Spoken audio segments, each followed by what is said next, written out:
आज हम हमारी पाठ्य पुस्तक से पढ़ने वाले हैं पाठ 2, जिसका नाम है लाख की चूड़ियाँ।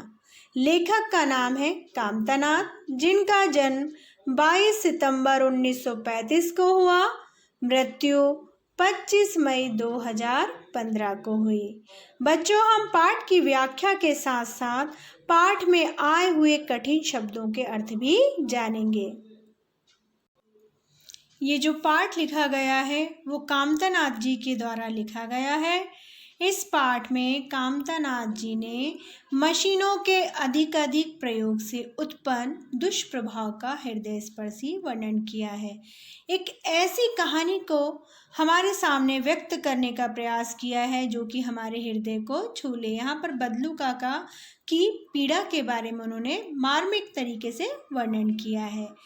मशीनों के बढ़ते प्रयोग को एक और जहां विकास का सूचक माना गया है, वहीं दूसरी ओर क्या हुआ इसका दुष्परिणाम? इससे लघु और कुटीर उद्योग को बहुत हानि हुई। इसमें काम करने वाले लोग बेरोजगार हो गए, उनके उद्योग धंधे छिन गए। यही इस पाठ का विषय बताया गया है। एक और जहां इस मशीनी युग में कहा गया है कि कितने ही लोगों के हाथ कट गए हैं। हाथ कटने से मतलब ये नहीं कि हमारे हाथ ही कट गए, ये इसका मीनिंग होगा कि कई लोग बेरोजगार हो गए, उनके उद्योग धंधे नष्ट हो गए हैं। वहीं दूसरी ओर उनके उद्योग धंधों में लगातार हानि हो रही मशीनों के आने से लोगों ने अपने पैतृक व्यवसाय का त्याग कर दिया और वो नए व्यवसाय की ओर अग्रसर होते जा रहे हैं। यहाँ पे मैंने एक शब्द यूज़ किया, पैतृक व्यवसाय। पैतृक व्यवसाय का अर्थ होगा बच्चों, जो हमारे पूर्वजों के द्वारा जो व्यवसाय किया जा रहा है और उसी को हम आगे कंटिन्यू करते रहते हैं, तो वो हमारा पैतृक व्यवसाय होता है।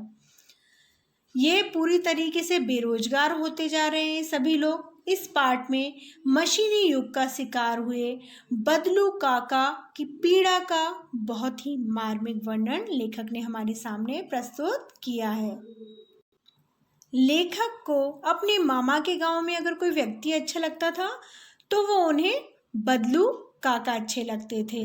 बचपन में वह जब कभी अपने मामा के गांव जाता तो बदलू काका उसे लाख की रंग बिरंगी गोलियां बना कर देते, और जब लेखक शहर जाता तो अपने दोस्तों को बताता और उसके दोस्त उन रंग बिरंगी गोलियों को देखकर बहुत खुश होते थे और उनका भी मन चाहता था कि उनके पास भी काश ऐसा कोई बदलू काका होता जो उन्हें रंग बिरंगी गोलियां बनाकर देता। गांव के सभी बच्चे उन्हें बदलू काका कहते थे। अगर देखा जाए तो लेखक के मामा का गांव का था बदलू जो व्यक्ति था, तो उन्हें बदलू मामा कहना चाहिए था, पर वो उन्हें प्यार से बदलू काका ही कहते थे, अन्य बच्चों की तरह। बदलू मणिहार था और चूड़ियाँ बनाना उसका पैतृक पैसा था। उसकी बनाई सुंदर चूड़ियों की बहुत खपत होती थी ना, बहुत ज़्यादा बिक्री होती थी, और गांव की औरतें, सभी औरतें, आसपास के गांव की औरतें बदलू काका की बनाई हुई लाख की सुंदर चूड़ियों को पहनना पसंद करती थी। वे चूड़ियों को पैसे के बदले नहीं बेचता था, वे चूड़ियों के बदले उनसे अनाज पानी ले लिया करता था। पहले के समय में वस्तु विनिमय का होता था, यानी कोई भी जब हम वस्तु लेते थे तो उसके बदले हम दूसरी वस्तु लिया करते थे, वस्तु के द्वारा आदान प्रदान होता था। चूड़ियाँ देते समय वे किसी से मोल भाव भी नहीं करता था, पर शादी ब्याह के अवसर पर भरपूर जिद करके सारी कसर निकाल लेता था, यानी वो जोड़े का नेक लेता था। जीवन भर मुफ्त चूड़ियाँ दे सकने वाला बदलू उस समय जरा भी नहीं पसीजता था। विवाह के समय इसी जोड़े के लिए उसकी घरवाली को ढेर सारे कपड़े, अनाज और बदलू काका को भी पगड़ी और रुपए मिलते थे। कांच की चूड़ियों से चिढ़ बदलू काका को बहुत अधिक थी।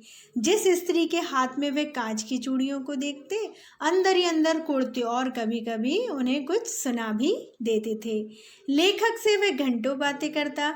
लेखक जब बचपन में उससे कहता कि शहर में सभी औरतें कांच की चूड़ियाँ पहनती तो बदलू काका को ये सुनकर काफ़ी मन ही मन गुस्सा आता था। बच्चों, आगे की कहानी हम अपनी अगली क्लास में पढ़ेंगे।